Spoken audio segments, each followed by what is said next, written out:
De volta com o direto do plenário, as imagens do retorno dos ministros ao plenário do Supremo Tribunal Federal para a continuação do julgamento das ações diretas de inconstitucionalidade que tratam do pacote anticrime.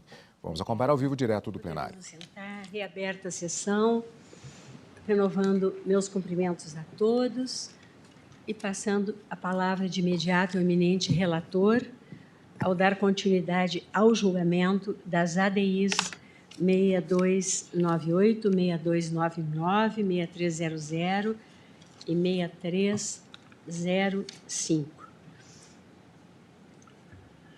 Ministro Luiz Fux, Vossa Excelência está com a palavra para dar continuidade.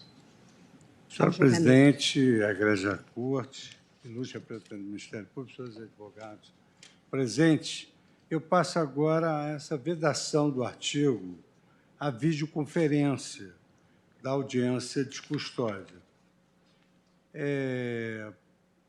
O presidente da República, ele vetara esse dispositivo, permitindo que a audiência de custódia fosse realizada por videoconferência. Mas esse veto dele foi suprimido pelo Congresso Nacional, foi derrubado esse veto. De todo modo, figura absolutamente razoável a preocupação registrada, não só pela presidência da República, mas por vários colegas, quanto essa inexorabilidade do prazo e suas consequências. Já tive a oportunidade de manifestar minha compreensão no sentido da possibilidade de audiência de custódia por videoconferência, quando não fosse factível a sua realização em 24 horas de forma presencial, e desde que observado todos os parâmetros exigidos para assegurar a lisura do procedimento e todos os direitos do preso. Eu até relembro que essa foi a estratégia utilizada por nós no momento da pandemia. Nós fizemos várias audiências que era impossível levar os presos, que não se contaminassem, enfim. E aqui, diante da possibilidade da extensão territorial de levar todos os presos, me pareceu que dever-se-ia manter a possibilidade, ainda que excepcional, quer dizer, que fosse, em regra, presencial, mas excepcional audiência de custódia por videoconferência. E com todas as cautelas. Eu me recordo que nós tivemos a oportunidade de sugerir que a audiência de custódia fosse realizada numa sala, com câmera, advogado presente, Ministério Público presente, exame de corpo de delito antecedente, para não alegar que fora coagido ou machucado, enfim. E isso tudo, com essas estratégias, uma grande operação que se realizou, até perante o Supremo Tribunal Federal, nós verificamos que várias pessoas foram ouvidas por videoconferência, o que agilizou sobremodo a tramitação dos processos. Então, na verdade, não houve nenhuma inovação na ordem jurídica e apenas se explicitou o que já estava no nosso Pacto de São José, da Costa Rica, que é a Convenção Americana de Direitos Humanos. Por outro lado, o Código de Processo Penal, por meio das alterações realizadas pela lei, passou a albergar expressamente a audiência de custódia nos seguintes termos: se a infração for inafiançável, a falta de exibição do mandado não obstará a prisão e o preso, em tal caso, será imediatamente apresentado ao juiz que tiver expedido o mandado para a realização da audiência de custódia. Assim também o auto de prisão em flagrante. No meu modo, é imperioso destacar que as referidas audiências devem ser realizadas não só nos casos de prisão em flagrante, mas também em todas as modalidades prisionais. Aqui, no meu modo de ver, a lei peca pela deficiência. É a proibição do retrocesso. Isto é, inclusive nas prisões temporárias preventivas e definitivas. É um momento ótimo para que nós possamos assim fazer. E, se assim o fizermos, o faremos exatamente na linha adotada pela Suprema Corte, uma reclamação 29303, da lavra do eminente ministro Edson Fachin. Tribunal Pleno, 6 de março de 2023.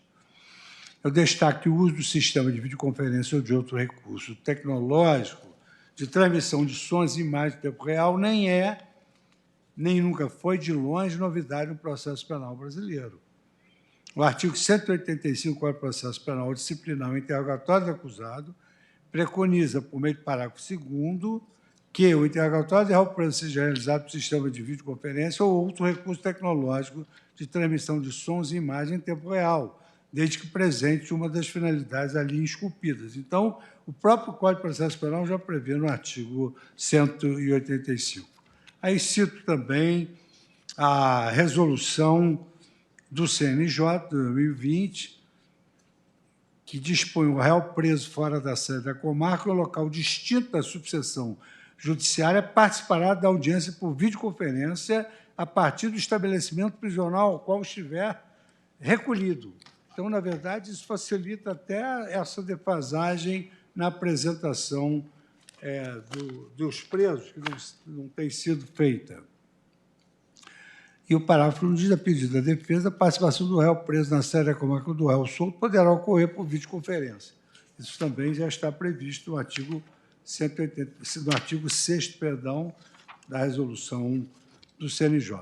Ora, do meu modo de ver, não se revela razoável admitir a realização de audiência de instrução criminal por videoconferência, oitiva de testemunhos e até interrogatório do réu, isto é, a própria produção da prova, com proibição de sentença condenatória e imposição de pena privativa de liberdade, e não se tolerar a realização de audiência de custódia por idêntico sistema. Aliás, no PL que tramitava na Câmara, eu trago a informação de que havia exatamente essa previsão de realização por videoconferência.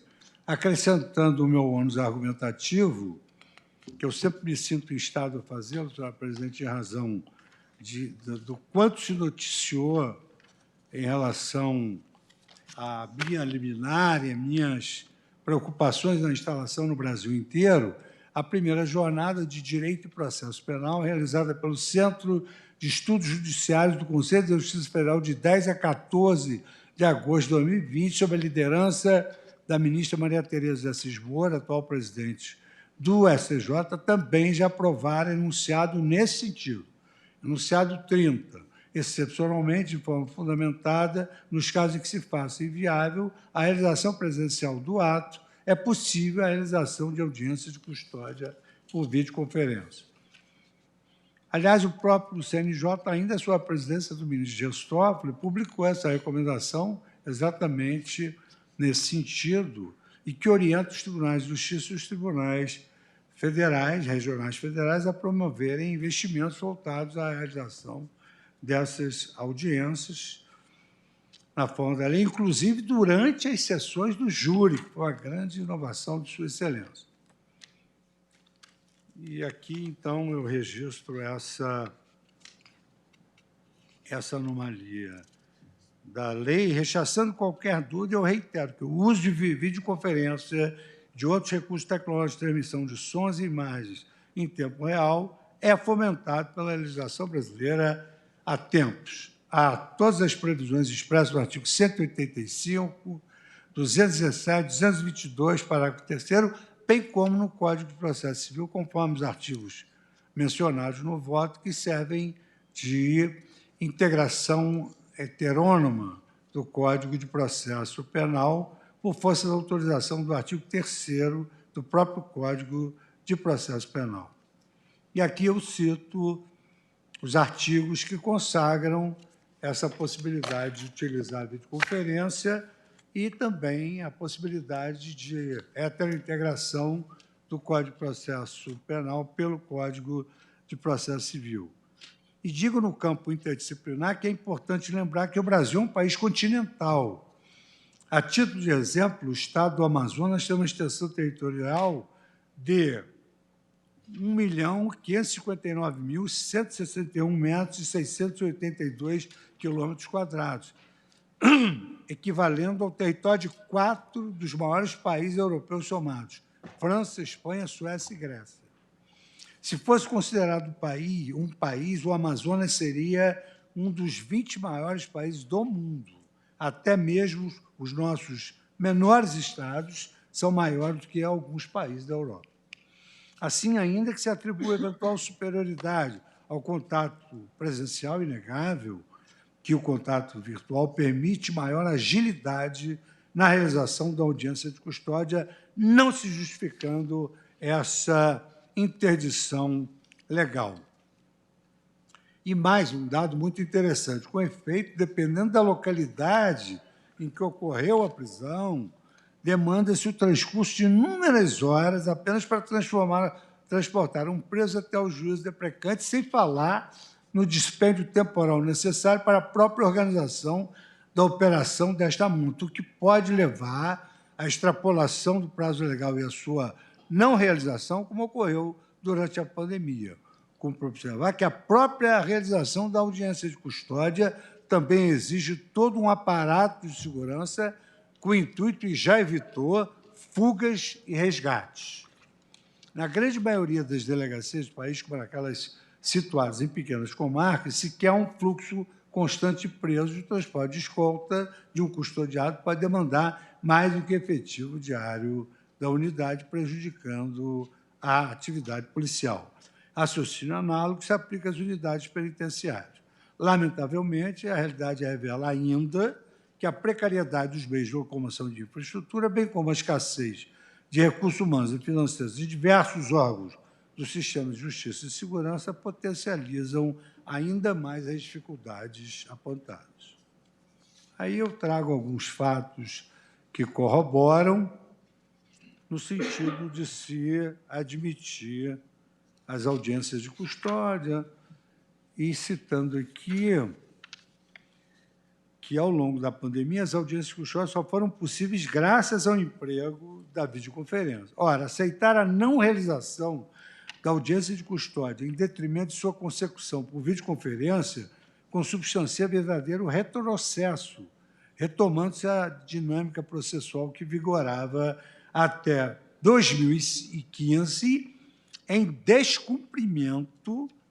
descumprimento ao comando do artigo 7.5 da Convenção Americana de Direitos Humanos e do artigo 93 do Pacto de Direitos Civis e Políticos, que só foi superado no âmbito nacional após o julgamento da DI 5240 de São Paulo, da DPF 347, medida cautelar, acarretando prejuízo muito maior a milhares de presos que não foram submetidos a essa modalidade de audiência de custódia, quando poder-se-ia realizar por videoconferência. E aqui eu cito um trecho do habeas corpus 184.815, da relatoria da Sua Excelência, a nossa decana, ministra Carmen Lúcia, no sentido de que, pelo exposto, deve seguimento ao presente habeas corpus. Comunique-se os termos desta decisão ao presidente do Tribunal de Justiça de Goiás, a fim de que adote as providências necessárias à retomada das audiências de custódia,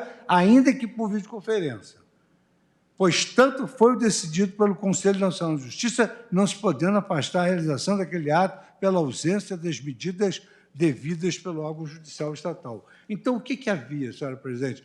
Era obrigado a audiência de custódia. Aí dizia, você não pode fazer audiência de custódia por videoconferência. Então não pode fazer audiência de custódia por videoconferência, então entrava-se com habeas corpus dizendo, peço a liberdade do imputado, porque não se realizou a audiência de custódia. Quer dizer, era um truque que se usava com dolo bônus. O meu cliente foi sujeito à audiência de custódia, então ele tem que ser solto. Mas poder-se-ia fazer audiência de custódia por videoconferência.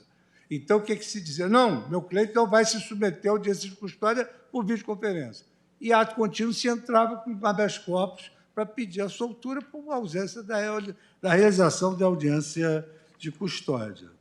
Era, na realidade, uma estratégia. E aqui, vários acórdãos são nesse sentido. Eu cito praticamente de todos os acordos, inclusive quando eu estava na primeira turma e tive o prazer de compartilhar com Vossa Excelência a primeira turma e de demais colegas. Em tempos de transformação tecnológica, não se pode tratar a apresentação física como um dogma e impossibilidades fáticas como meros detalhes, sob pena do direito de se tornar uma utopia e perder sua conexão com a sociedade, fim último da sua própria existência. Inconstitucional, portanto, senhora presidente, a expressão vedado o emprego de videoconferência constante na parte final do parágrafo 1º do artigo 3b do Código de Processo Penal. Imperativo ressalvar, todavia, que a videoconferência, embora deva ser admitida, não deve ser vista como uma panaceia.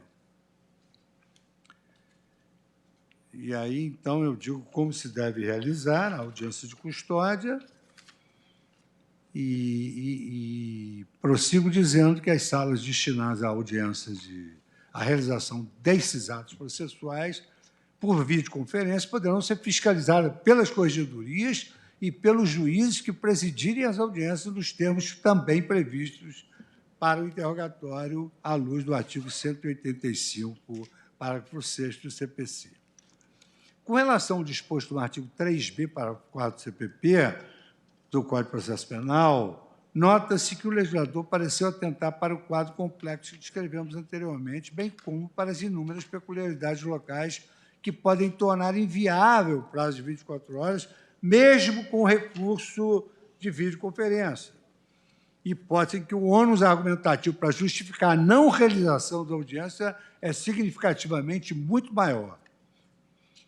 Na linha já assentada anteriormente, crucial reconhecemos que a dilação do prazo para a realização da apresentação do custodiado não atende aos interesses deste, que remanescerá mais tempo sofrendo os males do cárcere. Então, é melhor ele ser ouvido logo por videoconferência do que ficar sofrendo os males do cárcere.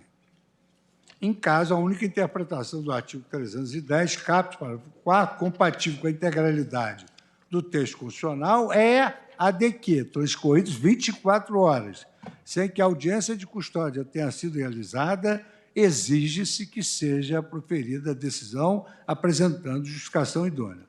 Por todo exposto, eu julgo inconstitucional a determinação de imediato relaxamento de prisão, estabelecida nos parágrafos 1º e 2º do artigo 3b, combinado com o artigo 310, caput e parágrafo 4º, todos o Código de Processo Penal, na redação dada pela lei do juiz das garantias, 13.964, podendo a autoridade judicial, excepcionalmente à luz das peculiaridades do caso concreto, da extrema periculosidade revelada pelo preso, autorizar a manutenção da prisão. Quanto à parte final do artigo 3b, parágrafo 1º, que veda abstratamente a realização da audiência de custódia por meio de videoconferência, promova a interpretação conforme a Constituição, para que a vedação em abstrato seja submetida ao princípio da inafastabilidade da jurisdição, de modo que a autoridade judiciária competente possa autorizar o emprego da tecnologia da videoconferência por meio de decisão fundamentada, desde que este meio se revele apto a revelar a integridade do preso e a garantir todos os direitos dele também.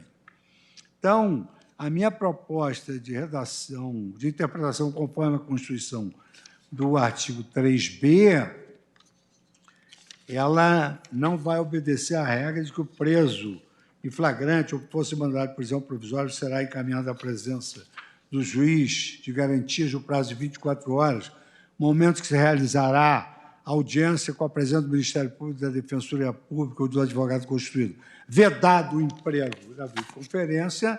Para manter o início do artigo, deverá ser apresentado à presença do juiz no prazo de 24 horas, salvo impossibilidade fática, momento em que se realizará a audiência com a presença do Ministério Público, da Defensoria Pública ou de advogado constituído, cabendo excepcionalmente o emprego de videoconferência mediante decisão da autoridade judiciária competente, desde que este meio seja apto a garantir a verificação da integridade do preso e a garantia de todos os seus direitos.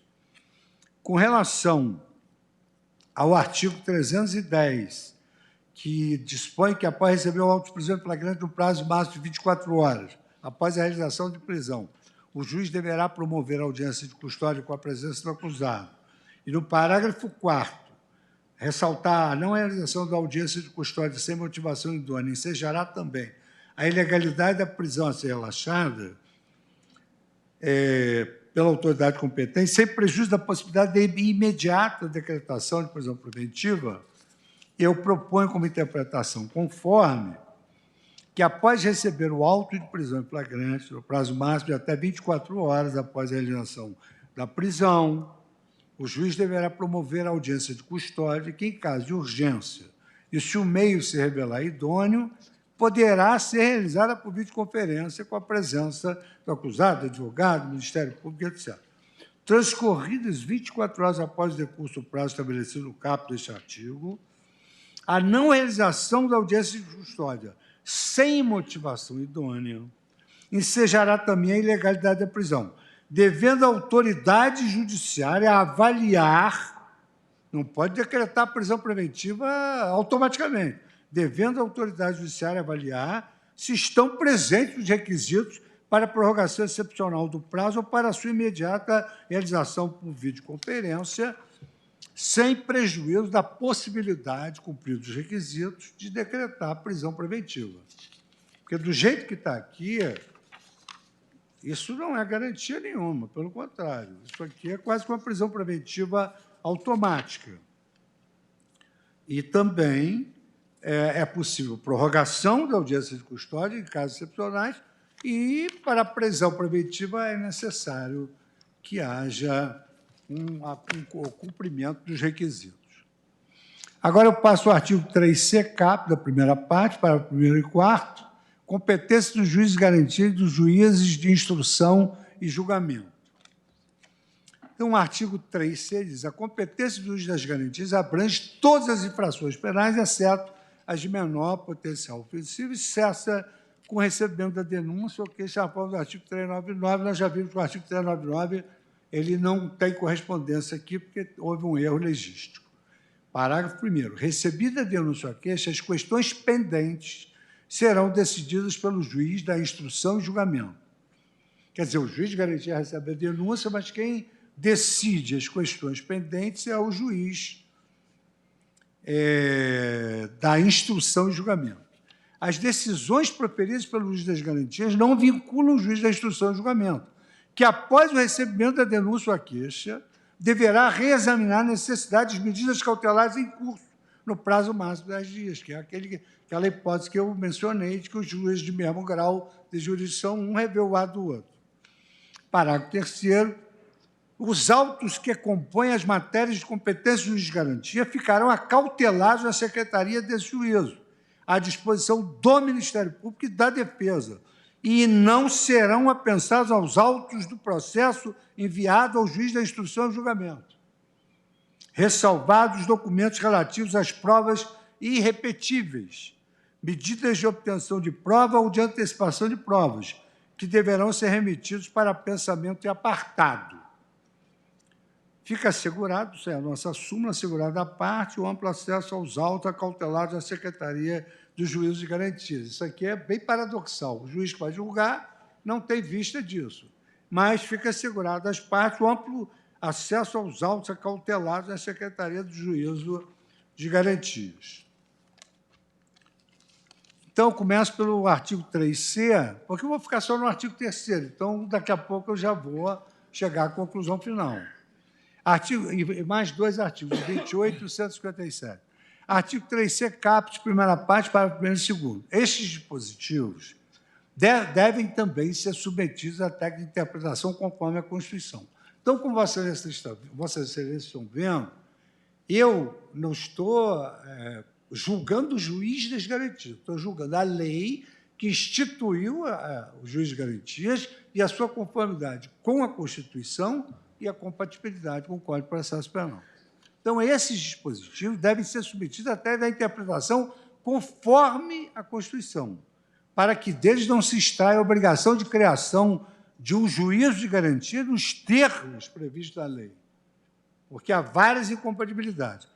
Deveras quanto à competência do juiz de garantia para todos os crimes, exceto menor potencial ofensivo, é necessário reduzir o dispositivo à sua qualidade de norma quadra, não podendo invadir a competência para auto-organização e autorregulação das autoridades judiciárias competentes. Ou seja, com isso eu quero dizer que cada localidade vai ter sua organização judiciária e, dentro das suas possibilidades, vai organizar o juízo de garantias. Eu trago aqui que o artigo 3º-C deve ser lido com autorização para a criação de juízo das garantias para todos os delitos, exceto de menor potencial ofensivo, sem tornar compulsório o seu estabelecimento, diante das dificuldades de cada local e do próprio mandamento constitucional esculpido no artigo 93, inciso 13º, segundo o qual o número de juízes na unidade jurisdicional será proporcional à efetiva demanda judicial e à respectiva população.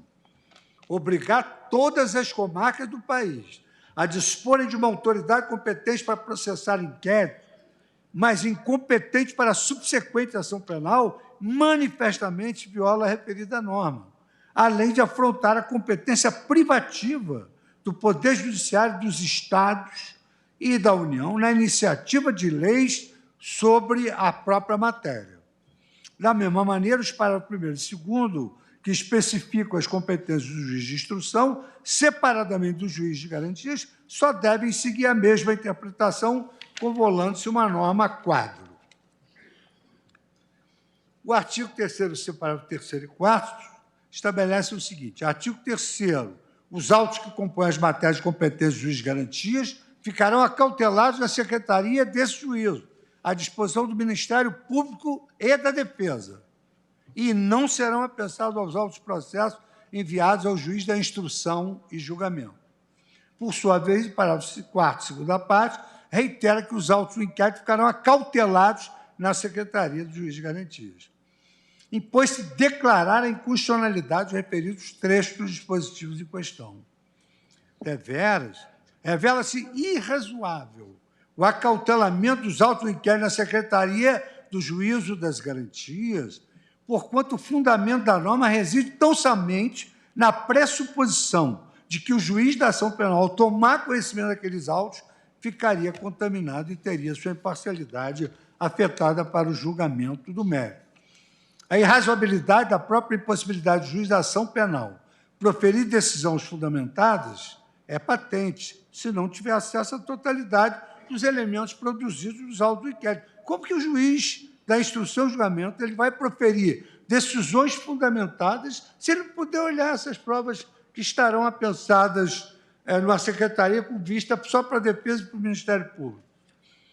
Finalmente, a primeira parte do parágrafo 4º do artigo C fica assegurado às partes do amplo acesso aos autos, obedece à determinação da súmula vinculante 14, razão pela qual não há nenhuma inconstitucionalidade nesse particular a ser declarada. Então, concluo eu que deve ser declarada a inconstitucionalidade qualquer interpretação do artigo 3C que torne obrigatória a criação do juízo das garantias em todas as unidades judiciárias brasileiras, bem como a previsão de que os autos do inquérito não poderão ser apensados à ação penal e ficarão acautelados em secretaria sem conhecimento pelo juízo competente para o processo de julgamento da ação penal.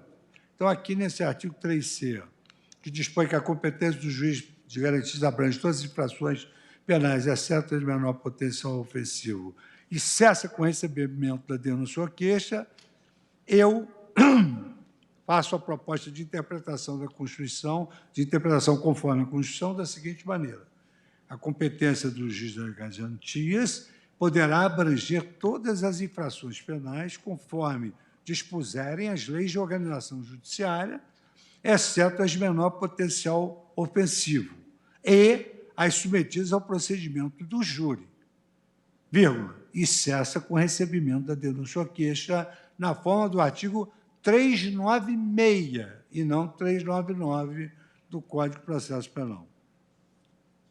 O 3C, sem alteração, o parágrafo primeiro, sem alteração. O parágrafo segundo, eu proponho a interpretação conforme, no sentido que as decisões proferidas pelo juiz das garantias nas unidades judiciárias onde vierem a ser criados, não vinculam o juiz da instrução e julgamento, que, após o recebimento da denúncia ou queixa, deverá reexaminar a necessidade das medidas cautelares em curso no prazo máximo de 10 dias. Quer dizer, o juiz não tem conhecimento, não pode ler as medidas cautelares anteriores, nem os seus fundamentos, mas ele deverá reexaminar a necessidade das medidas cautelares no prazo máximo de 10 dias. Isso não... Para lembrar aqui o saudoso ministro Marco Aurélio, essa conta não fecha. Então, aqui eu digo as decisões proferidas pelo juiz das garantias nas unidades judiciais onde vierem a ser criados, seguindo a lei de organização judiciária. Parágrafo 3º, esses autos que compõem matéria de competência do juiz ficam acautelados na secretaria, o juiz não tem vista, eu estou propondo uma interpretação conforme ao dispor que os autos que compõem as matérias de competência do juiz das garantias poderão ser remetidos ao juiz de instrução, poderão ser remetidos ao juiz da instrução e julgamento, ou por este requisitados para pensamento em apartado, porque ele vai precisar disso para poder fundamentar as suas decisões. O artigo 3º, que faculta às partes o amplo acesso dos autos acautelados na Secretaria do Juízo das Garantias, eu proponho interpretação conforme, no sentido que fica assegurado às partes um amplo acesso aos autos, eventualmente acautelados na Secretaria do Juízo das Garantias. O artigo 3D cria uma regra de impedimento do juiz. Esse artigo é seríssimo, senhora presidente, porque esse artigo diz o seguinte: o juiz que, na fase de investigação, praticar qualquer ato incluído nas competências dos artigos 4º e 5º deste Código, ficará impedido de funcionar no processo. Nas extensas razões do meu voto, eu revelei os fundamentos pelos quais a regra de impedimento do juiz de garantias, prevista no artigo 3D da Lei 13.964, encontra-se maculada de inconstitucionalidade acachapante. Apesar da sutileza da sua aparência enganosa, trata-se de regra verdadeiramente bombástica, apta a gerar a completa desorganização do sistema de justiça criminal brasileiro. Em primeiro lugar, é inegável que, na prática, criou-se no processo penal brasileiro um segundo órgão judicial, o juiz da garantia, isso já falei. Em segundo lugar, a norma foi aprovada no plenário sem a atenção da alteração fundamental promovida por súbita inclusão no projeto, que já vinha sendo há meses debatido.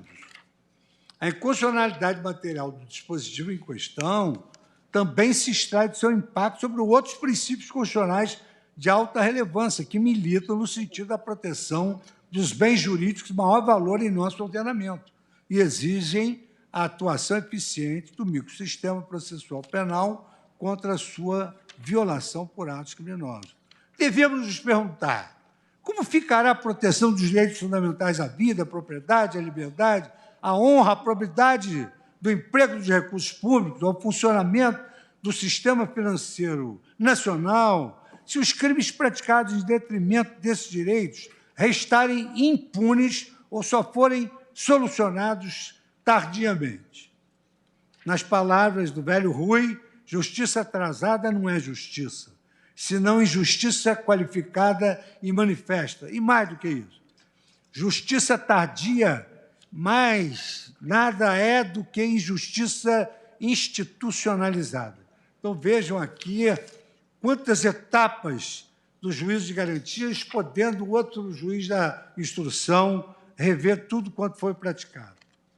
Além de ferir de morte o direito fundamental à duração razoável dos processos, a regra de impedimento absoluto prevista no artigo 3D do Código de Processo Penal, que não existe no DIPO, ministro Alexandre pode aqui comprovar que não existe essa regra de impedimento no DIPO, inserido, então, pela lei, desorganiza por completo o nosso sistema de justiça penal.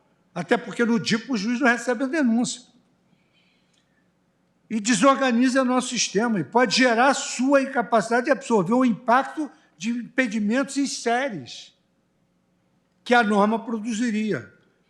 Qualquer pessoa minimamente versada em direito processual penal pode antever a absoluta irrazoabilidade e a sistematicidade da nova regra de impedimento absoluto criada no nosso sistema.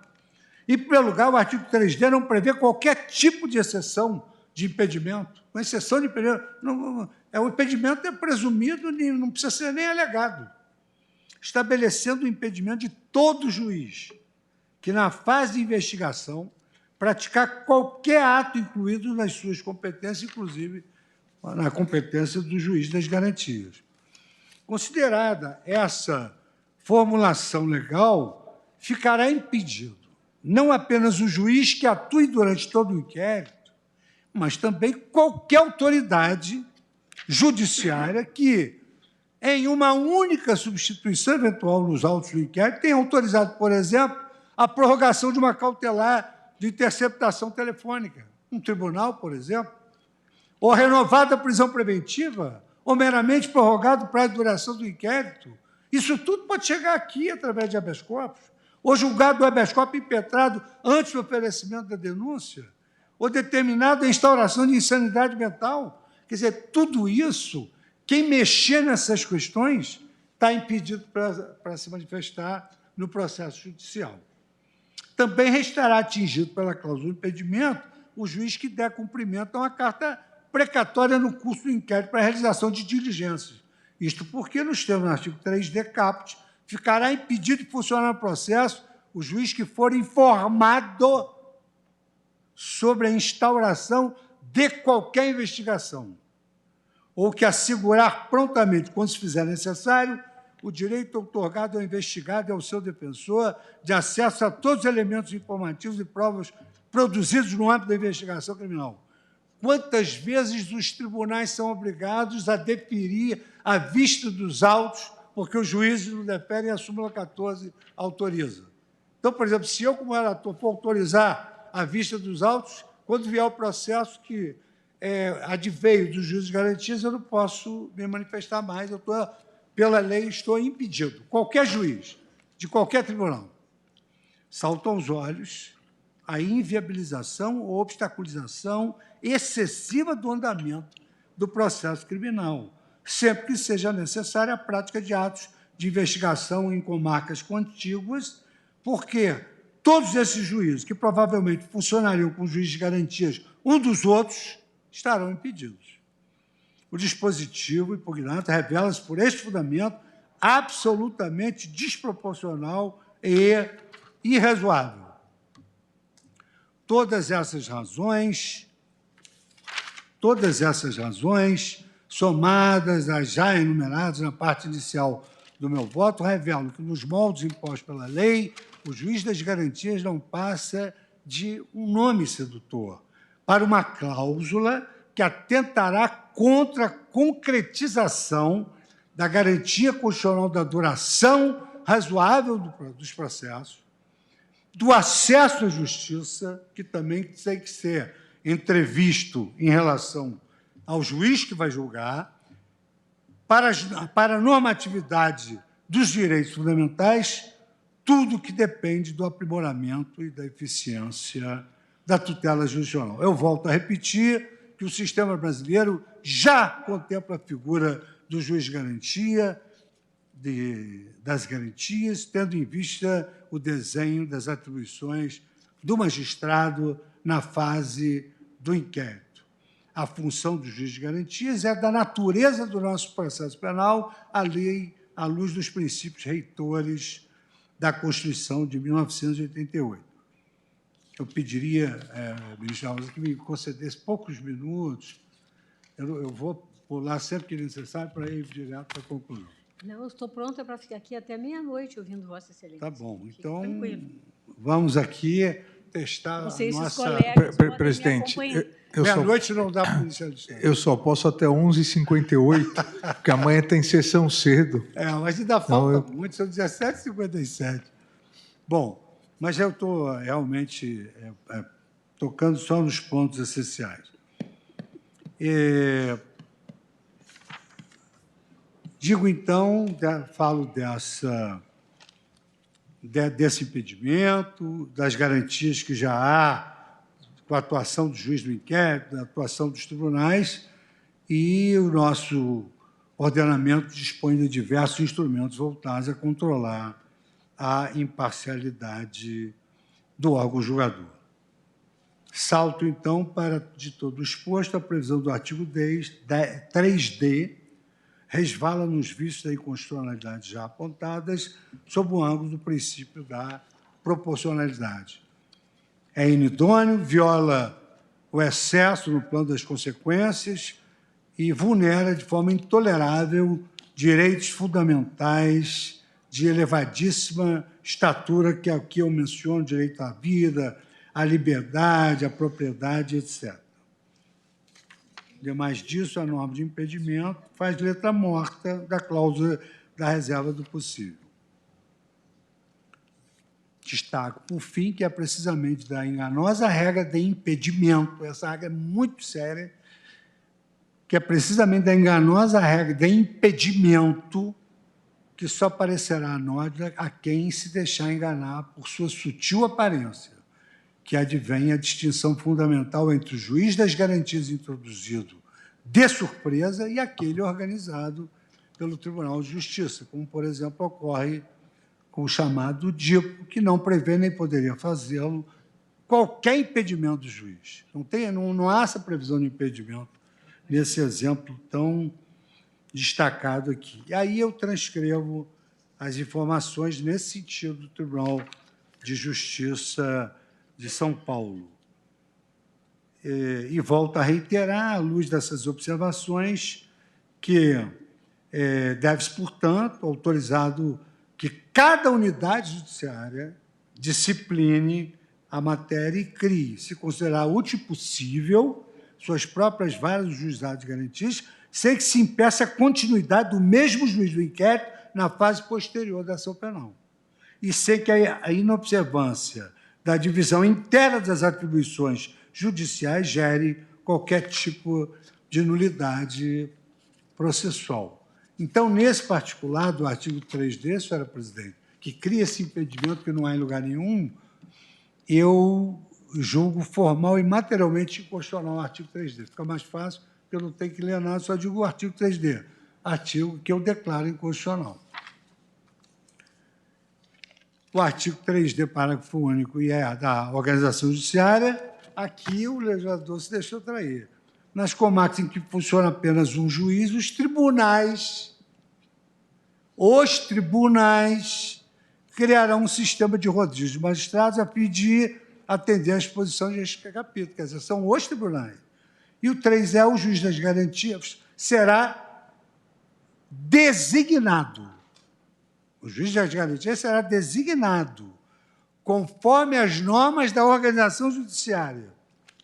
Então, digo eu, o texto do parágrafo 1 do artigo 3D, ao prever que nas comarcas funcionar apenas um juiz, os tribunais criarão um sistema de rodízio de magistrados a fim de atender às disposições deste capítulo, incorre em manifesta inconstitucionalidade formal, por inegável invasão da competência constitucional dos órgãos judiciários nesta matéria. Como é que uma lei abstratamente vai prever rodízio de magistrados de uma unidade local?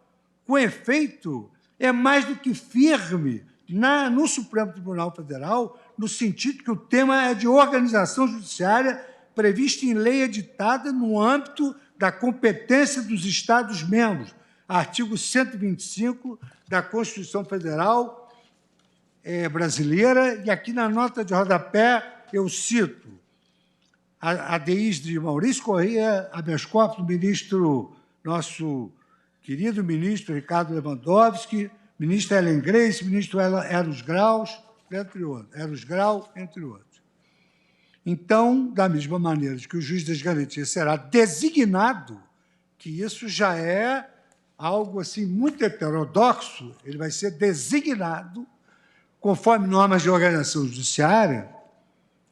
Isto fere o princípio do juiz natural, porquanto possibilita modificações sucessivas por mera designação das autoridades judiciárias competentes para exercício das funções de juiz de garantias. É bem provável, eu sou juiz de carreira, já vivenciei várias situações desagradáveis. É prática, é vivenciável, ainda que possa ser excepcionalmente, que juízes sejam designados em substituição a outros que não estão se comportando conforme o politicamente correto. Por conseguinte, eu proponho que o disposto do parágrafo 1 do artigo 3D e no 3E seja interpretado de modo a assentar que cabe aos tribunais decidir sobre a oportunidade e o modo de instalação das varas ou juizados de garantias, sem previsão de impedimento, e ressalvada a necessidade de observância de critérios gerais e objetivos similares às regras de promoção e remoção, bem como a preservação da inamovibilidade dos magistrados atuantes nas chamadas varas das garantias eventualmente criadas. Senhora presidente, eu vejo que Vossa Excelência ficou um pouco aflita nesse exato momento. Tem alguma ligação com a votação? Eu notei que Vossa Excelência momentaneamente ficou um pouco aflita. Eu tenho alguma ligação com a votação? Absoluto. Posso? Tá bem. Com relação a uma notícia no nosso site. Ah, tá bom. Eu chamei para Tá ser bem. esclarecida. E que não tem nenhuma vinculação? Nenhuma ligação. Fique tranquilo. Então, aqui eu faço uma proposta de interpretação conforme a Constituição, no parágrafo único, no sentido de que, nas comarcas em que funcionar apenas um juiz, os tribunais poderão criar um sistema de rodízio de magistrados a fim de atender às disposições deste capítulo. No 3E, o juiz das garantias não será designado por a interpretação conforme que eu sugiro. O juiz das garantias não será designado por decisão discricionária pelo órgão judiciário competente, devendo submeter-se às regras de remoção e promoção para o preenchimento da vaga conforme as normas de organização judiciária. Declaração de constitucionalidade com alteração de texto mediante essa interpretação conforme. Agora, senhora presidente, eu fui aqui surpreendido com esse dispositivo, porque, evidentemente, o que é notório não se desconhece. Né? Notória não é agente probacionem. Então, eu fiquei impressionado que várias e várias vezes as notícias saíam nos jornais e nunca se reparou nesse artigo. O artigo 3F, caput, parágrafo único, trata de uma limitação e de uma regulação de acesso à informação pelos jornalistas. O artigo 3F, ele diz assim: o juiz das garantias deverá assegurar o cumprimento das regras para o tratamento dos presos, impedindo, o juiz de garantias, impedindo o ajuste de qualquer autoridade com órgãos da imprensa, para explorar a imagem da pessoa submetida à prisão, sob pena de responsabilidade civil, administrativa e penal. Parágrafo único. Por meio de regulamentação, as autoridades deverão disciplinar em 180 dias, 6 meses, o modo pelo qual as informações sobre a realização da prisão e a identidade do preso serão, de modo padronizado e respeitada a programação normativa aludida no caput deste artigo, transmitidas à imprensa. Assegurada a efetividade da persecução penal, o direito à informação e a dignidade da pessoa humana. Eu, sinceramente, não tinha conhecimento desse dispositivo. A norma, ora, sob julgamento, a pretexto de tutelar a privacidade e a intimidade dos presos, traz uma limitação inconstitucional às liberdades comunicativas, as quais, na jurisprudência histórica do Supremo, têm dimensão preferencial. Nesse caso, embora os fins da norma sejam legítimos, os meios eleitos pelo legislador e positivados no dispositivo em análise não são compatíveis com o sistema constitucional brasileiro de proteção à liberdade de expressão. Em primeiro lugar, o dispositivo contraria frontal e imediatamente o artigo 220, parágrafo 1º da Constituição Federal. Confira-se esse artigo 220 da Constituição Federal. A manifestação do pensamento, a criação, a expressão e a informação sob qualquer forma, processo ou veículo, não sofrerão qualquer restrição, observado o disposto nesta Constituição. Parágrafo 1º. Nenhuma lei conterá dispositivo que possa constituir embaraço à plena liberdade da informação jornalística, em qualquer veículo de comunicação social, observado o disposto no artigo 5º da Constituição Federal. Neste tema, o Supremo Tribunal Federal tradicionalmente declara a inconstitucionalidade de normas restritivas à liberdade de imprensa, mediante sopesamento entre as liberdades comunicativas de um lado e os direitos individuais à imagem, à privacidade, à honra e à intimidade de outro. No julgamento paradigmático da DPF 130, a Corte declarou que a chamada Lei de Imprensa não foi recepcionada pela Constituição de 88, reconhecendo verdadeira posição preferencial, tal como é a preferred position do direito norte-americano, da liberdade de expressão e de informação, mesmo em situações de conflito com direitos fundamentais individuais, os quais incidem a posteriori, inclusive para fins eventualmente indenizatórios. Aqui trata-se... Desculpe interrompê-lo, ministro Fux. É que eu tenho uma audiência agora com o governador do Rio Grande do Sul.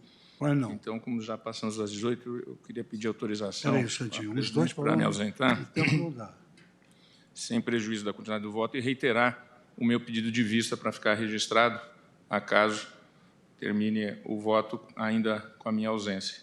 Terminando as audiências, eu retorno aqui. E dos gabinetes é possível ouvir, enfim, não Sim, há problema nenhum. Estarei também com o vídeo ligado. Vossa Excelência terá em mãos, então logo eu... É só para registrar o pedido de vista novamente, com o compromisso de retornar em agosto. Obrigado. Esse o aspecto... Posso já deixar a data designada para a audiência em agosto, para a sessão, continuidade da sessão? Data designada. Agradeço a Vossa Excelência. Vossa Excelência vou atender mesmo o governador do Estado de Vossa Excelência. Já havia antecipado até o dia, lembro, voltaremos. Né? Eu, por me comprometo a devolver em 4 de agosto, só estou pedindo as ratificações, porque aí eu já faço os registros. Perfeito. É isso? Fazer chegar a Vossa Excelência ponto. Muito obrigado. Não, mas aquele dia o ministro Toffoli disse, não, primeira sessão de agosto, podemos continuar. Poderemos continuar. E eu só estava querendo saber se, de fato, haveria essa possibilidade. Perfeito. Muito obrigada. Eu que agradeço, senhora presidente. E aí eu cito a nossa jurisprudência sobre a liberdade de informação, de expressão, cito eu digo especialmente grave, é o teor do parágrafo 1 do artigo 3F, que releva a uma autoridade em geral e a normas infralegais de qualquer natureza a regulamentação do direito de acesso à informação pela mídia, prática vedada pela jurisprudência do Supremo Tribunal Federal, como se extrai do voto do eminente ministro relator, ministro Dias Toffoli, na DI 2404, julgada por este plenário. E aí cito o trecho em que Sua Excelência, no voto, assenta que, na mesma sede, foi estabelecida que a regulação estritamente constitucional do tema deve ser obedecida, imunizando o direito de livre expressão contra tentativas de disciplina ou autorizações prévias por parte de norma hierarquicamente inferior ao artigo 220 da Constituição Federal, segundo o qual a manifestação do pensamento, a criação, a expressão e a informação, sob qualquer forma, processo ou veículo, não sofrerão qualquer restrição observado o disposto nesta Constituição. Em caso, a norma em exame revela chapada inconstitucionalidade ao determinar de modo obscuro e potencialmente incompatível com a proibição de censura prévia a regulação por autoridades não definidas pela lei do do acesso jornalístico às informações sobre casos que envolvam a prisão de investigados. Em segundo lugar, o artigo 3F, caput, parágrafo único, revela-se manifestamente desproporcional por violação do excesso.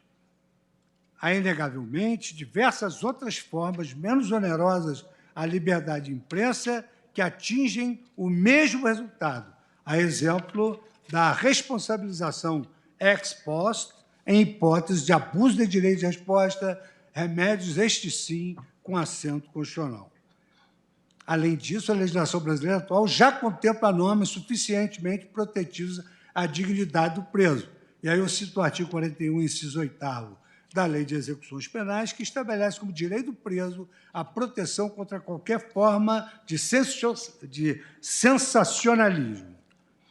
Da mesma maneira, a lei que dispõe sobre crimes de abuso de autoridade criminalizou o ato de exibir o preso à curiosidade pública ou submetê-lo a situação vexatória não autorizada por lei. Então, nós já temos aqui medidas para a proteção da dignidade do preso, conforme dispõe a Constituição Federal. O quadro normativo revela que, diante da existência de normas aptas e suficientes para a proteção da dignidade do preso, a novel disciplina, introduzida pelo artigo 3F, caput, e parágrafo único da Lei 13.964, promove claro risco de excesso regulatório das atividades da imprensa. E, em terceiro lugar, sob o ângulo da proporcionalidade em sentido estrito, também é evidente a inconstitucionalidade das normas. E aí eu, então, digo porque aqui trago que, de um lado, essas restrições ex ante, a divulgação de fatos verdadeiros pela imprensa tem inequívoco efeito inibidor. São os denominados killing facts sobre toda a mídia. E, de outro lado, a restrição à veiculação de informações sobre presos, sobre pessoas encarceradas, também poderá gerar proteção insuficiente aos próprios detentos. Por exemplo, a informação da limitação de reprodução de imagens de indivíduos presos impediria reportagens sobre situações de abuso, como verba e graça, uso de força excessiva, encarceramento em condições degradantes, reduzindo o âmbito de responsabilidade, accountability, do Estado no exercício de suas potestades punitivas. Por todo o exposto, diante da existência de normas suficientemente protetivas do direito do preso à proteção da sua dignidade, a preservação de sua imagem e sua honra, pelas normas previstas na Lei de Execuções Penais e na Lei de Abuso de Autoridade, eu julgo inconstitucionais os textos do artigo 3F, caput, parágrafo único, diante do claro risco de censura prévia, mediante controle do acesso à informação pelos órgãos de imprensa. E aqui também fica fácil dizer que, com relação ao artigo 3F, 3F, parágrafo único, eu declaro a sua inconstitucionalidade. Chegando ao fim, senhora presidente, acredito que são 18, eu não vou ler isso tudo, evidentemente. Chegando ao fim, são 18, 16, falta muito ainda para essa meia-noite generosa que se me concedeu. Eu trato aqui do artigo 28, que é a necessidade de comunicação do arquivamento também ao juízo competente. Então, aqui, senhora presidente, também consigo sintetizar, porque deu trabalho, mas eu fui o autor do voto. O artigo 28 diz assim: ordenado o arquivamento do inquérito policial de quaisquer elementos informativos da mesma natureza, o órgão do Ministério Público comunicará à vítima, ao investigado e à autoridade policial e encaminhará os autos para a instância de revisão ministerial. Ou seja, não tem juiz aqui. Ordenado o arquivamento do inquérito policial, o juiz fica alheio a essa circunstância. Por isso é que tanto a Associação Nacional dos Membros do Ministério Público, CONAMP, quanto demais amiticúrias que atuam no mesmo polo, impugnaram o artigo 28 do Código de Processo Penal, introduzido pela Lei 13.964, com alguns argumentos que eu repiso. O fato é que, em todo o país, o elevado número de inquéritos policiais e outros elementos investigativos de mesma natureza é uma realidade inconteste, que não pode ser desconsiderada. O novo comando legislativo parece não ter somente desconsiderado esta realidade, mas também toda a problemática que a envolve, com a existência de inquéritos físicos e digitais, a necessidade de compartilhamento de sistemas de informática, a estruturação e a administração das instituições envolvidas, entre outras. Sobre a questão do volume de inquéritos, para se ter uma noção da situação real que se enfrenta, o Ministério Público do Estado de São Paulo fez um levantamento de dados que apontou para um acervo de 829 inquéritos policiais objetos de aplicação do artigo 28, o que daria uma média de 70 procedimentos investigatórios para a apreciação do Procurador-Geral da Justiça. A partir da ampliação feita pelo novo artigo 28, o número apresentado pelo Ministério Público de São Paulo de arquivamento no ano 2019 seria de 174.822. Então, veja o seguinte, a lei, agora no arquivamento, que era diferente, ela introduz ordenado o arquivamento do inquérito, o órgão do Ministério Público comunicará à vítima, ao investigado e à autoridade policial e encaminhará os autos para a instância de revisão criminal. Verifica-se, portanto, que vai ser bastante célere todas essas comunicações. E aqui, então, São Paulo destaca que, a partir da ampliação feita pelo novo artigo 28, o número apresentado pelo Ministério Público de São Paulo de arquivamento no 2019 seria de 174.822, o que daria uma média mensal de análise de 14.500 procedimentos. Criou-se agora nova competência institucional em que o Ministério Público passa a revisar todos os arquivamentos de inquéritos policiais e procedimentos investigatórios criminais do país. Ao apreciar, eu verifiquei a presença do requisito do fumus bonius para o deferimento do pedido cautelar de suspensão do artigo 28. Na esteira dos dados empíricos apresentados pela parte autora, verifica-se que o Congresso Nacional desconsiderou a dimensão superlativa dos impactos sistêmicos e financeiros da nova regra do arquivamento. E, no plano do periculo in mora, eu registrei que o dispositivo impugnado poderá entrar em vigor em 23 de janeiro de 2020, sem que os ministérios públicos estivessem, digamos assim, aparelhados, evidentemente, para fazer essas inúmeras comunicações. Observe-se, por fim, que a vacácio legis desse dispositivo transcorreu integralmente no período do recesso parlamentar federal e estadual, o que impediu qualquer tipo de mobilização dos ministérios públicos para a propositura de eventuais projetos de lei. A redação atualmente em vigor, sem alteração, é a seguinte: se o Ministério Público, ao invés de apresentar denúncia, requerer o arquivamento do inquérito policial, o juiz, no caso de considerar improcedentes as razões invocadas, fará a remessa do inquérito ou peça de informação ao Procurador-Geral e este oferecerá a denúncia, designará outro órgão do Ministério Público para fazê-la ou insistirá no pedido de arquivamento, ao qual, então, estará o juiz obrigado a atender. Nos termos da redação ainda em vigor, compete ao magistrado exercer a função anômala de controle do arquivamento das investigações de crimes de ação penal pública. Por aquela sistemática, o arquivamento revela natureza de ato complexo, cujo aperfeiçoamento demandava o controle judicial. A partir da implementação da nova sistemática imposta pela Lei 13.964, a Lei do Juiz das Garantias,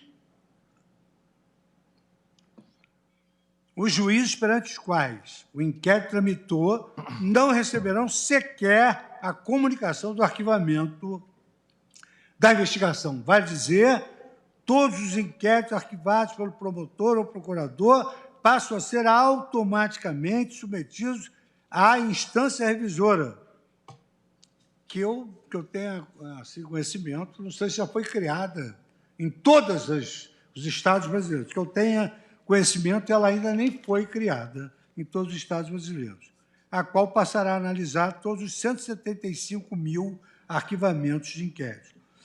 Revela-se evidente a absoluta irrazoabilidade da norma por contrariedade ao mandamento da reserva do possível, além da inidoneidade e do excesso incorrido por esta alteração, máxima à luz da quantidade irrisória de casos nos quais o juiz, na sistemática atual, exerce a faculdade prevista no artigo 28 do Código Penal. Aí eu faço aqui referências à necessidade do juiz ser ouvido pela inafastabilidade da jurisdição, a interpretação do novo artigo 28 do Código de Processo Penal na redação vem sendo objeto de enunciados do Conselho Nacional de Procuradores Gerais, do Ministério Público e do Grupo Nacional de Coordenadores do Centro de Apoio Criminal, a fim de contribuir com a atividade de fim dos membros do Ministério Público na interpretação da lei anticrime, conferindo ao ato ministerial de arquivamento de natureza decisiva equiparada à judicial a vários enunciados que dizem o arquivamento do inquérito não se reveste mais de um mero pedido, requerimento ou promoção, mas de verdadeira decisão de não acusar. Isto é, o promotor natural decide não proceder à ação penal pública de acordo com os seus critérios de legalidade e oportunidade. Há um enunciado 14, não sendo localizados, a comunicação da vítima ou investigado poderá ser por edital. E o enunciado 16, homologado o arquivamento pelo órgão revisor do Ministério Público, os autos serão remetidos ao juízo competente a fim de comunicar ao juízo, bem como isso é enunciado, não é a lei. Então, digo eu que, apesar do disposto do artigo 28 do Código de Processo Penal, que não prevê a comunicação do arquivamento ao juízo competente para controle de legalidade, a própria lei e outro dispositivo, artigo 3b, determinam expressamente que o juízo competente seja informado da instauração de qualquer investigação criminal. Então, quer dizer, uma lei que diz que comunica a vítima, ao defensor, ao investigado, mas o juiz competente não. E aqui, em outra disposição, 3b, determina que o juízo competente seja informado da instauração de qualquer investigação criminal, criando, assim, uma verdadeira contradício in crime. E aí, senhora presidente, eu trago alguns acordos nossos que firmou-se a jurisprudência do Supremo Tribunal Federal, no sentido de que, quando fundado, como na espécie vertente, na atipicidade do fato, o pedido de arquivamento de inquérito exige decisão jurisdicional a respeito da eficácia da coisa julgada material. Aí cito o acordo do ministro Sepúlveda Pertence, ministro Menezes Direito, ministro Gilmar Mendes, ministro Dias Toffoli. Também cito o acordo de todos os ministros, como não poderia deixar de ser também um acórdão alentado de Vossa Excelência. E, finalmente, a jurisprudência suprema, de forma pragmática, recentemente consagrou a necessidade de que remaneça alguma forma de controle judicial dos arquivamentos, como forma de evitar possíveis teratologias, nos termos da decisão proferida em 24 de agosto de 2021, pelo eminente ministro Alexandre de Moraes, no bojo do inquérito 4781. Vou repetir para ver se Vossa Excelência decidiu isso mesmo. A jurisprudência do Supremo Tribunal Federal, de forma pragmática, recentemente consagrou a necessidade de que remaneça alguma forma de controle judicial de arquivamento, como forma de evitar possíveis teratologias, nos termos da decisão proferida em 24 de 8 de 2021, pelo eminente ministro Alexandre de Moraes, no bojo do inquérito 4781. E aí eu transcrevo aqui. Na presente hipótese, não se configura constitucional e legalmente ilícito o pedido genérico de arquivamento. Assim, à luz do princípio da inafastabilidade da jurisdição e da duração razoável dos processos, o imperativo de reconhecer-se que o controle judicial não pode ser afastado pelo legislador. Então, eu faço uma proposta de interpretação conforme a Constituição, dizendo o seguinte, que a interpretação deve ser a seguinte: ao se manifestar pelo arquivamento do inquérito policial ou de qualquer elemento, ou de quaisquer elementos informativos da mesma natureza, o órgão do Ministério Público submeterá sua manifestação ao juiz competente e comunicará à vítima, ao investigado e à autoridade policial, podendo encaminhar os autos para o procurador-geral ou para a instância de revisão ministerial, quando existia, para fins de homologação na forma da lei, porque há unidades judiciárias que não têm esse órgão. Artigo 28, parágrafo 1º, se a vítima ou seu representante legal não concordar com o arquivamento do inquérito policial, ou se a autoridade judicial competente verificar patente ilegalidade ou teratologia no ato do arquivamento, poderá, no prazo de 30 dias do recebimento da comunicação, submeter a matéria à revisão da instância competente do órgão ministerial, conforme dispuser a respectiva lei orgânica. Tenho até a impressão que, recentemente, nós tivemos aí uma hipótese de que não foi aceito o pedido do arquivamento. Aqui no acordo de não persecução penal... Ministro Fux, terminou o artigo 28? Porque eu queria fazer Ainda não. Não. É a persecução penal. O acordo de não é o acordo, é só o arquivamento. Eu posso fazer uma observação em relação ao arquivamento? Pode. Essa questão do arquivamento do artigo 28 me surpreendeu quando a CONAMP ingressou com ação direta. E digo por quê, e o eminente procurador-geral acho que vai concordar comigo. Eu ingressei no Ministério Público em 91. E já desde... Eu em 79. Eu sou um pouquinho mais novo. Mais novo. Desde 88, é numa bandeira institucional que o Ministério Público, a partir da previsão constitucional da privatividade da ação penal pública, que o Ministério Público tivesse internamente o controle do arquivamento do inquérito policial. E por que isso? Porque, na verdade, é algo anômalo que o juiz participe disso. Uma coisa e aqui o eminente ministro Fux teve a gentileza de citar uma decisão minha, uma questão é o judiciário poder, a qualquer momento, pela ausência de justa causa, trancar uma investigação, um inquérito policial. Aí é o exercício da função jurisdicional. Outra questão é quem é o titular da ação penal? Quem pode decidir se oferece ou não a denúncia? É o Ministério Público. Então, se o promotor da comarca ou o procurador da República entende pelo arquivamento, o que sempre foi a luta institucional? Ele arquiva, só que deve ter um controle, porque não é a pessoa do promotor, a pessoa do procurador que decide se alguém será processado ou não. É a instituição. Então, ele arquiva e remete.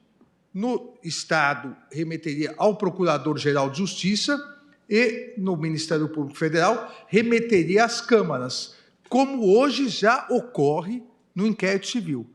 Todo inquérito civil arquivado, em 3 dias, deve ser remetido ao Conselho Superior do Ministério Público. Então, o que fez o Ministério Público, que sempre defendeu? Vamos tirar do juiz, porque realmente o juiz, o promotor na comarca, eu fui promotor no interior, pede o arquivamento. O juiz não concorda, manda ao procurador-geral. O procurador-geral determina que outro promotor denuncie. Vai cair com esse juiz que, desde o início, já não concordou com o arquivamento. Então, essa discussão sobre a imparcialidade é antiga. Então, o Ministério Público sempre defendeu que fosse algo interno, independentemente do controle jurisdicional. Há um ditado que diz que o pior dos sonhos é quando você atinge o sonho.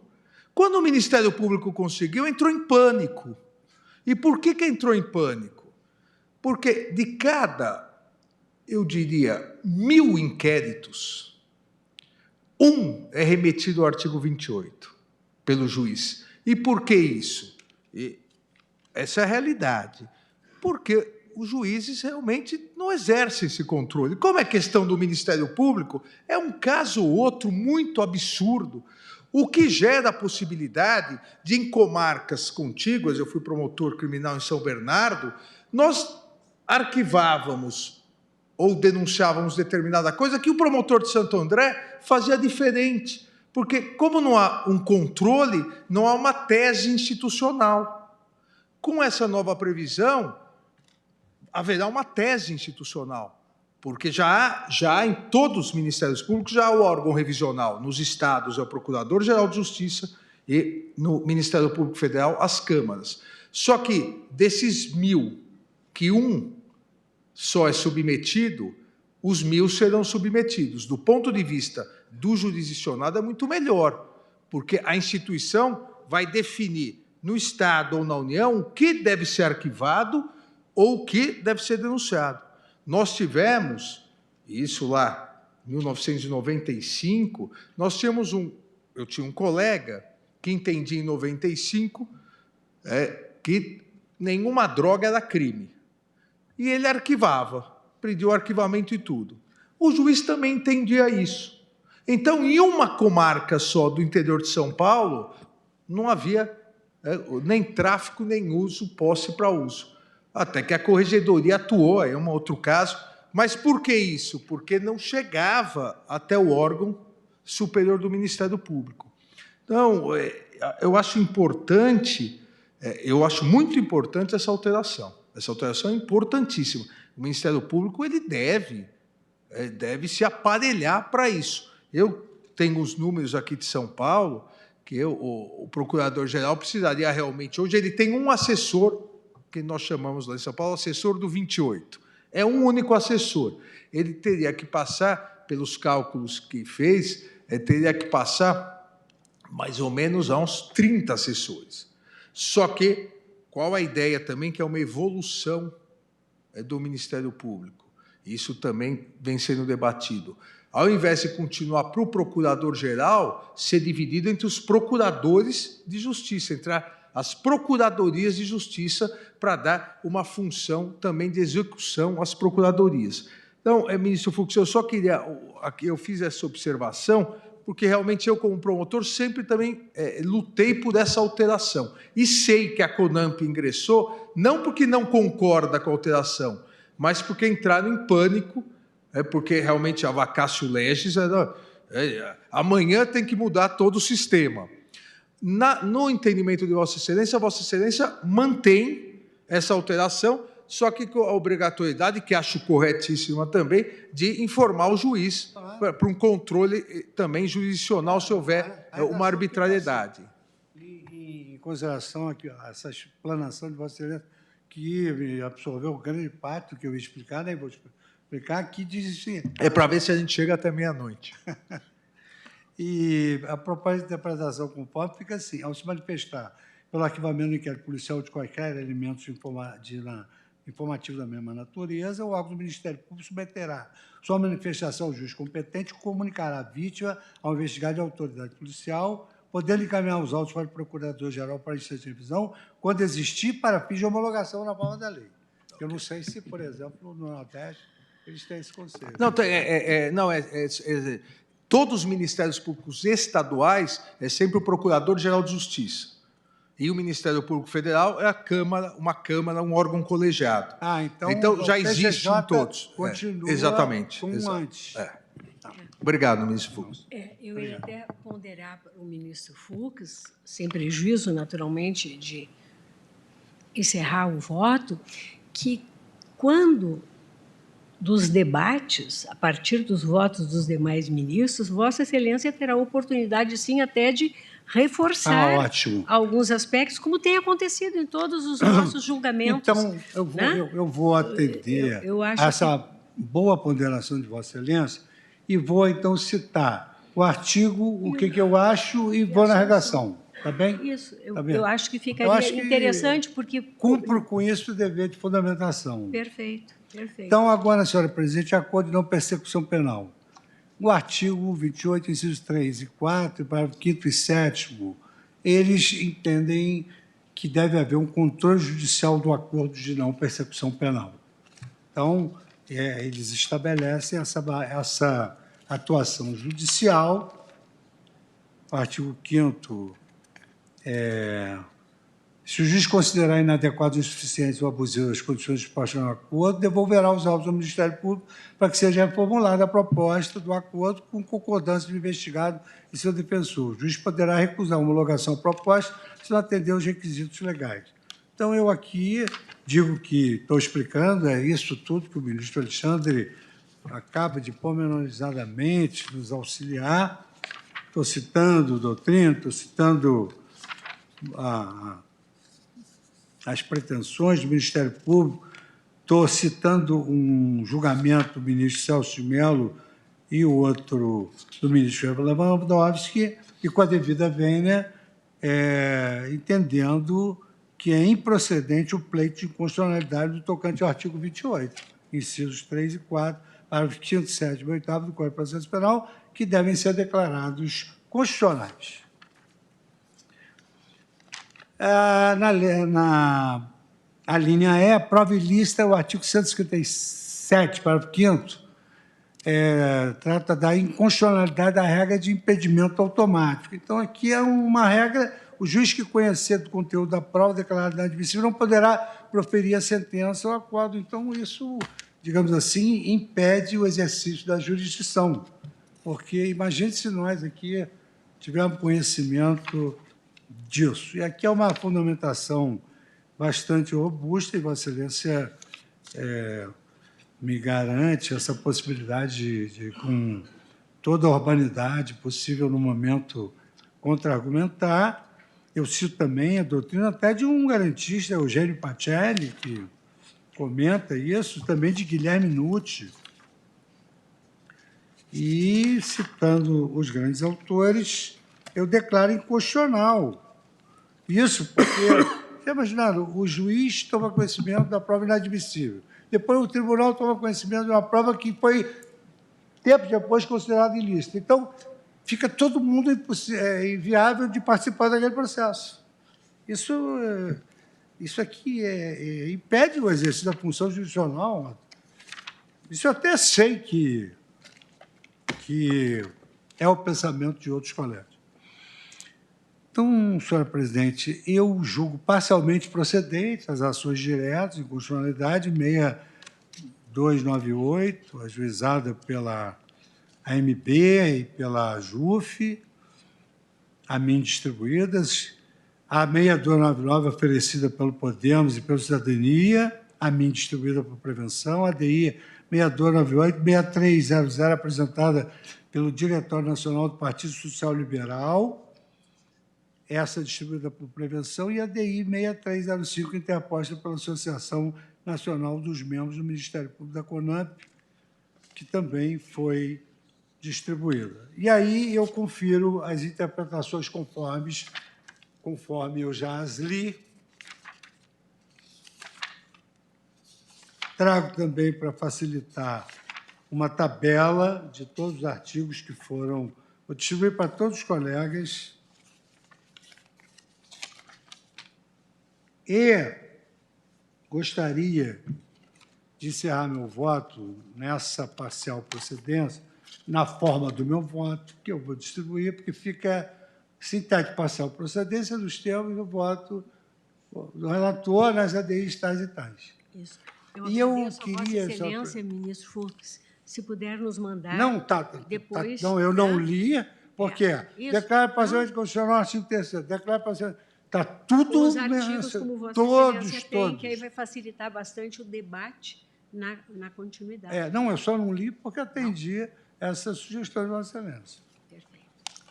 Então, senhora presidente, quando eu terminei esse voto, eu me lembrei da época em que ele entrou, que ele me veio às mãos.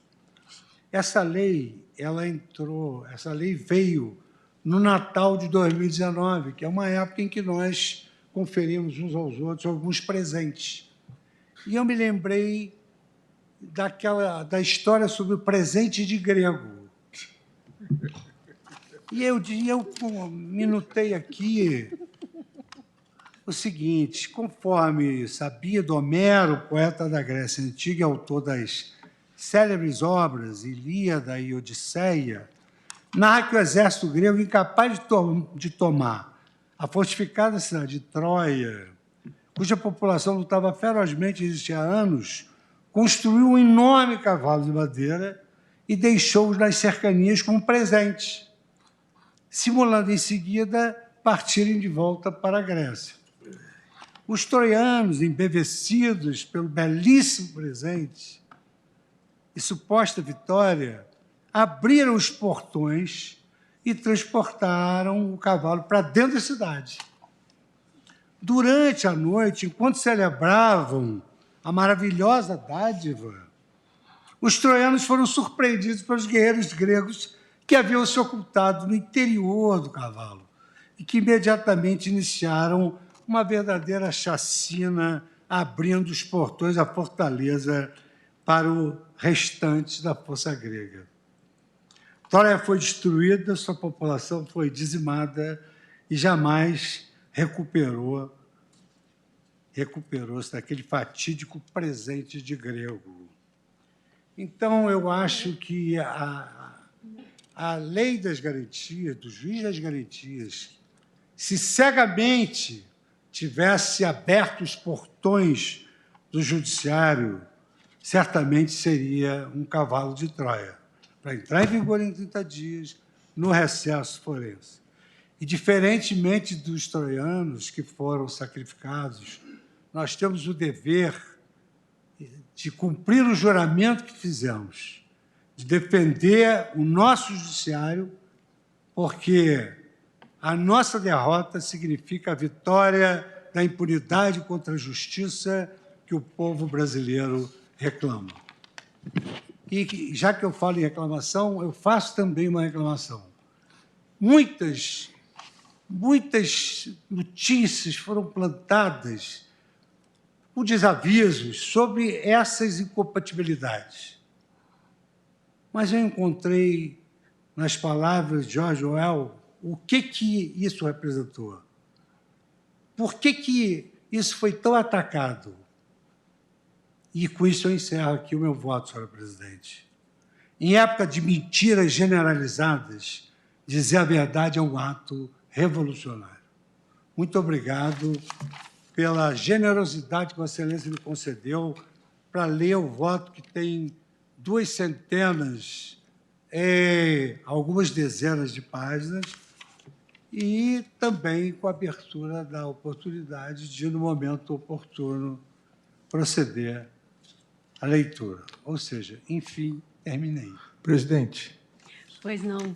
A minha preocupação é porque nós tivéssemos quórum até o final, porque os colegas têm compromissos também inadiáveis. Mas foi excelente, porque encerramos e o ministro Alexandre está com a palavra. Eu só queria fazer um elogio ao ministro Fux pelo voto e dizer à Sua Excelência que, diferentemente do príncipe Heitor, que não conseguiu defender Troia, o ministro Fux conseguiu defender o Poder Judiciário.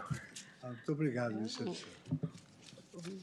Sem a menor dúvida, um voto extremamente substancioso e que, imagino, vai proporcionar muitos debates. E como nós temos feito em todos os processos, até no sentido de uma construção coletiva de soluções, vai haver oportunidade, seguramente, se houver divergência, por óbvio, que o relator sustente o seu ponto de vista e nós possamos todos, quem sabe, até contribuir para uma solução que atenda, né, o pensamento mínimo médio da Corte. Né? Senhora presidente, eu tenho um amigo... Certeza absoluta disso. Eu tenho um amigo que ele usa uma frase sempre constante, que ele diz assim: estou sempre aberto ao diálogo. Estou aberto ao diálogo, em qualquer circunstância. Se for para ver o Flamengo dele perder, ele diz: estou aberto ao diálogo. E se for para qualquer tema, ele está aberto ao diálogo. Eu também, o bom carioca, estou aberto ao diálogo.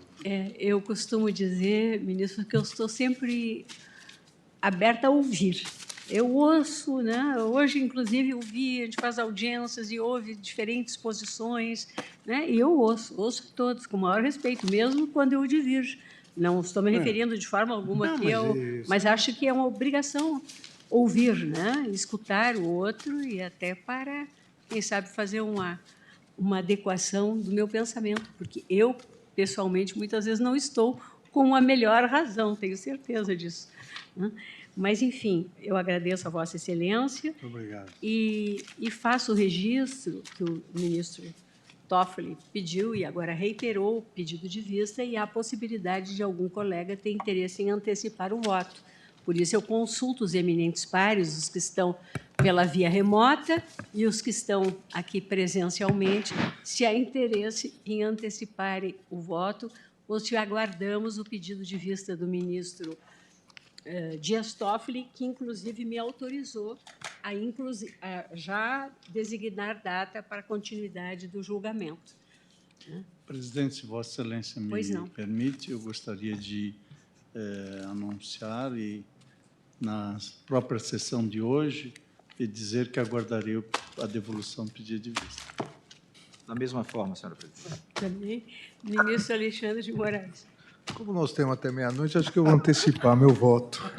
Esse lado que as pessoas não conhecem. Vossa Né? Excelência me Eu estou sozinho aqui na bancada. Estou com a bancada toda para mim desse lado. Eu também aguardo.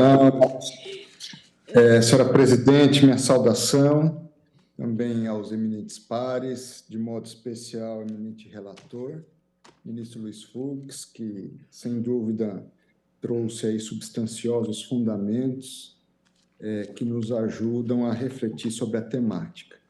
E penso também que seja de bom tom nós aguardarmos o retorno da vista do ministro Dias Toffoli, e aí sim, até degustando aí mais, vamos dizer assim, as palavras e os fundamentos trazidos pelo eminente relator, que a gente possa ter, então, uma definição em agosto.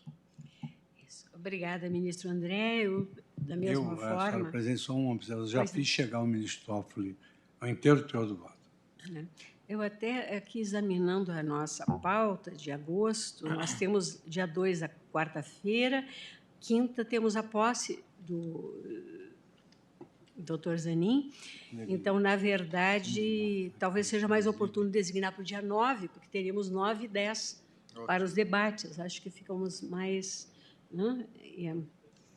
Então, eu registro o resultado provisório, que, após o voto do eminente relator, julgando procedentes em parte nos termos do voto que proferiu as 4 ADIs, o julgamento foi suspenso por pedido de vista do ministro Dias Toffoli.